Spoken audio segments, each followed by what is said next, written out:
کیا آپ بتا سکتے ہیں کہ آپ پاکستان کو کتنا جانتے اور کتنا سمجھتے ہیں؟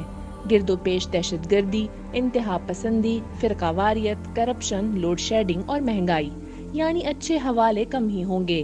اور جب آپ اتنے خراب حوالوں کے باوجود پاکستان سے اتنی محبت کر سکتے ہیں تو اچھے حوالے محبت کو کہاں سے کہاں پہنچا دیں گے، جس کی کوئی حد نہیں۔ آئیے آپ کو پاکستان کے چند وہ دلچسپ حقائق بتائیں جن کا شاید آپ میں سے کم ہی لوگوں کو علم ہو، اور جن کو دنیا نے جس ترتیب سے مرتب کیا ہے اسی ترتیب سے ملاحظہ کیجیے۔ Indus Valley Civilisation.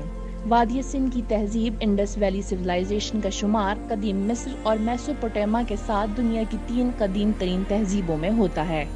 وادی سندھ کی قدیم تہذیب ان علاقوں میں پھیلی ہوئی تھی جو موجودہ پاکستان، ہندوستان اور افغانستان میں شامل ہیں۔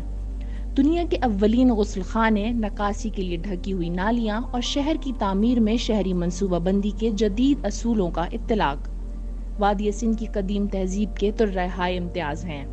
اپنے عروج کے زمانے میں وادی سندھ کی قدیم تہذیب کی مجموعی آبادی تقریباً 50 لاکھ افراد تھی، جو اس وقت ساری دنیا کی انسانی آبادی کا 10% تھی۔ ملالہ یوسفزئی۔ دنیا کی سب سے کم عمر نوبل انعام یافتہ پاکستان کی ملالہ یوسفزئی۔ دنیا بھر میں ان کی کامیابی کو دوسروں سے زیادہ سراہا جا رہا ہے، کیونکہ تعلیم حاصل کرنے کے حق کے لیے آواز اٹھانے پر 8 سال پہلے طالبان نے ان پر قاتلانہ حملہ کیا تھا۔ دنیا کے 3 بلند ترین پہاڑی سلسلے۔ دنیا میں 8000 میٹر سے بلند صرف 14 چوٹیاں ہیں، جن میں سے 5 پاک سرزمین کا حصہ ہیں۔ کیٹو، نانگا پربت، گاشر برم 1، بروڈ پیک اور گاشر برم 2 شامل ہیں۔ 7000 میٹر سے بلند چوٹیوں کی تعداد 108 ہے۔ دنیا کی گہری ترین گرم پانی کی بندرگاہ گوادر۔ گوادر بندرگاہ کی سب سے بڑی اہمیت یہ ہے کہ یہ سمندر کے جس حصے پر واقع ہے وہاں کا پانی گرم ہے، جو دنیا کے بہت ہی کم بندرگاہوں کی خصوصیت ہوتی ہے۔ گرم پانی والے سمندری حصے پر تمام سال تجارتی جہازوں کی آمد و رفت جاری و ساری رہتی ہے۔ یوں تجارت اور مختلف اشیاء کو براستہ سمندر ترسیل کرنے میں کوئی مشکل نہیں ہوتی۔ دنیا کی بلند ترین بین الاقوامی شاہراہ شاہراہ قراقرم پاکستان کو چین سے ملانے کا زمینی ذریعہ ہے۔ اسے قراقرم ہائی وے اور شاہراہ ریشم بھی کہتے ہیں۔ یہ دنیا کے عظیم پہاڑی سلسلوں قراقرم اور ہمالیہ کو عبور کرتی ہے۔ درہ خنجراب کے مقام پر سطح سمندر سے اس کی بلندی 4693 میٹر ہے۔ یہ چین کے صوبے سنکیانگ کو پاکستان کے شمالی علاقوں سے ملاتی ہے۔ یہ دنیا کی بلند ترین بین الاقوامی شاہراہ ہے۔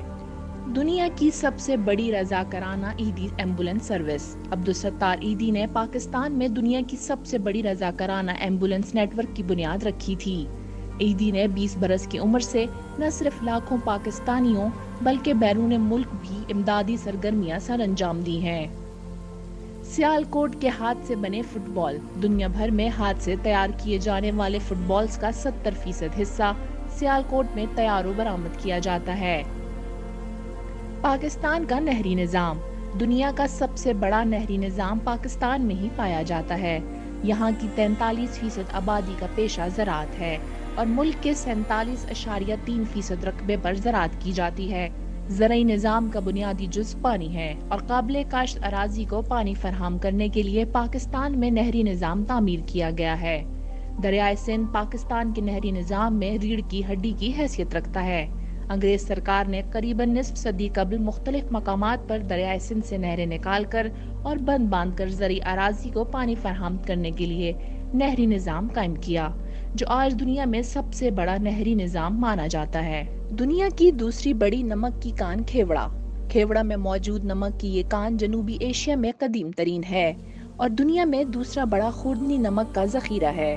اس کے متعلق کہا جاتا ہے کہ جب سکندر اعظم 322 قبل مسیح میں اس علاقے میں آیا تو اس کے گھوڑے یہاں کے پتھر چاٹتے ہوئے دیکھے گئے۔ ایک فوجی نے پتھر کو چاٹ کر دیکھا تو اسے نمکین پایا۔ یوں اس علاقے میں نمک کی کان دریافت ہوئی۔ اس کے بعد یہ کان یہاں کے مقامی راجا نے خرید لی اور قیام پاکستان تک یہ کان مقامی جنگجو راجوں کی ملکیت رہی۔ دنیا کا بلند ترین Shandur polo ground. Shandur polo festival Gilgit Baltistan اور خیبر پختونخوا کے ضلع چترال کا مشترکہ میلہ ہے، جو ہر سال 7 سے 9 جولائی تک منایا جاتا ہے۔ یہ میلہ دنیا کے بلند ترین پولو گراؤنڈ شندور میں منایا جاتا ہے۔ اس میلے میں چترال اور غزر گلگت بلتستان سے پولو کے مایہ ناز کھلاڑی شرکت کرتے ہیں۔